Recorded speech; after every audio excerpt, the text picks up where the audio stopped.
Hi hello CP super கிச்சனில் நான் உங்களை இன்றைக்கி நம்ம என்ன பண்ண பார்க்க போகிறோன்னா தட்டைப்பயிர் குழம்பு தான் பார்க்க போகிறோம். தட்டைப்பயிர் இந்த அளவுக்கு எடுத்துக்கோங்க.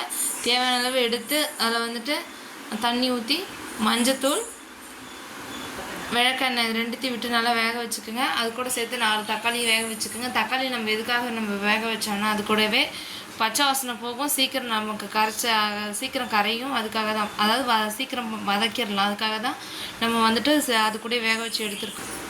பெரிய வெங்காயம் தேவையான 2 வெங்காயம் இந்த அளவுக்கு கட் பண்ணி வச்சுக்கோங்க. வாங்க வீடியோக்குள்ளே போய் பார்க்கலாம். ஒரு லெமன் சைஸ் புளி அந்த அளவுக்கு கரைச்சி எடுத்துக்கோங்க. வேக வச்ச தக்காளி 4 சேர்த்துக்கிறோம். மஞ்சத்தூள் 1/4 டீஸ்பூன், மிளகாய்த்தூள் 2 ஸ்பூன், மல்லித்தூள்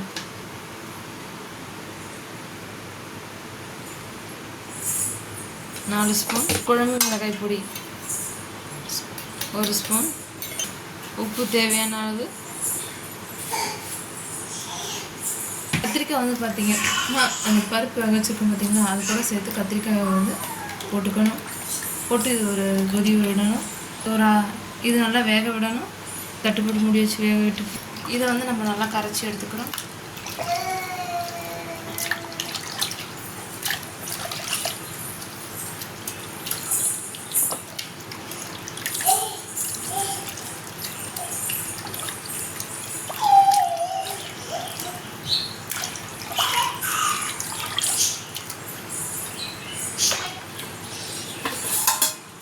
தேவையான தண்ணி ஊற்றிக்கிங்க. அது கொதிக்கட்டும், காய் கொதிக்கட்டும்னு சொல்லுங்கள். காய் கொதிக்கட்டும். இந்த அளவுக்கு பாருங்கள், நம்ம வேக வச்சு எடுத்துக்கிட்டு நல்லா குழைய வேகணும். இப்போ வந்து நம்ம கரைச்சி வச்சுக்கிறது ஆட் பண்ண போகிறோம். நல்லா குழம்பு கொதிக்கட்டும். உப்பு காரம் பார்த்துக்குங்க. சரி வாங்க கொதிக்க வச்சு எடுத்துக்கலாம். இது நல்லா கொதிக்கட்டும். ஒரு பாத்திரம் வச்சுக்கோங்க. அதில் எண்ணெய் இந்த அளவுக்கு தேவையான அளவு எண்ணெய் ஊற்றிக்கோங்க. வெங்காயம் போட்டுக்கிறோம். இது நல்லா பொன்னிறமாகிற வரையும் நம்ம வதக்கி எடுத்துக்கலாம். பாருங்கள், நல்லா வதக்கிக்கோங்க. நல்லா பொன்னிறமாகணும். கருவேப்பிலை கூட போட்டு போட்டுக்கணும். அந்த அளவுக்கு நம்ம வதக்கி வச்சு அந்த தாளிச்சதை வந்து நம்ம வந்துட்டு இதில் கொட்டிக்க போகிறோம். இதோட சேர்த்து நல்லா கொதிக்க விட போகிறேன்.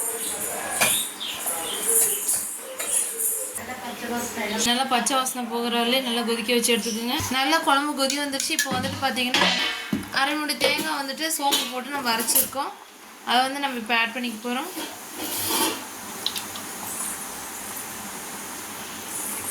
பாருங்கள், ஆட் பண்ணிக்கிட்டோம். நல்லா இது கெட்டியாக கொதிச்ச பிறகு தான், கெட்டியாக நல்லா கொதிக்கணும். அந்த கெட்டி பதம் வந்த பிறகு தான் நம்ம தேங்காய் வந்து ஆட் பண்ணிக்கணும். ரொம்ப தண்ணியாட்டம் இருக்கும்போது நம்ம தேங்காய் ஆட் பண்ணால் குழம்பு நல்லா இருக்காது. கெட்டி பதம் வரும் பார்த்திங்களா, அந்த ஸ்டேஜில் வந்துட்டு நம்ம தேங்காய் ஆட் பண்ணால் தான் நமக்கு நல்லா குழம்பு வந்து நல்லா போட்டு இந்த அளவுக்கு நல்லா கலந்து விட்டுக்குங்க. இது நல்லா கொதி வரட்டும். தேங்காய் நமக்கு நல்லா கெட்டி ஆகிடுச்சு குழம்பு. இதை வந்து இப்போ நம்ம தாளிக்க போகிறோம். ஒரு பாத்திரத்தில் எண்ணெய் ஊற்றிக்கிறோம்.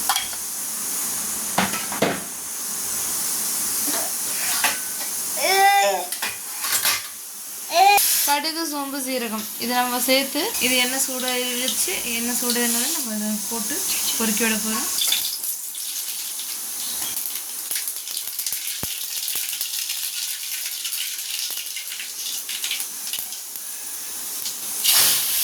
பாருங்கள், தாளிச்சு கொட்டியாச்சு. இப்போ நம்ம குழம்பு ரெடி. வாங்க, நம்ம சேனலை லைக் பண்ணுங்கள், ஷேர் பண்ணுங்கள், கமெண்ட் பண்ணுங்கள், சப்ஸ்கிரைப் பண்ணுங்கள், கூடவே பெல் பட்டன் அழுத்துங்க. நெக்ஸ்ட் வீடியோவில் பார்க்கலாம். பாய்.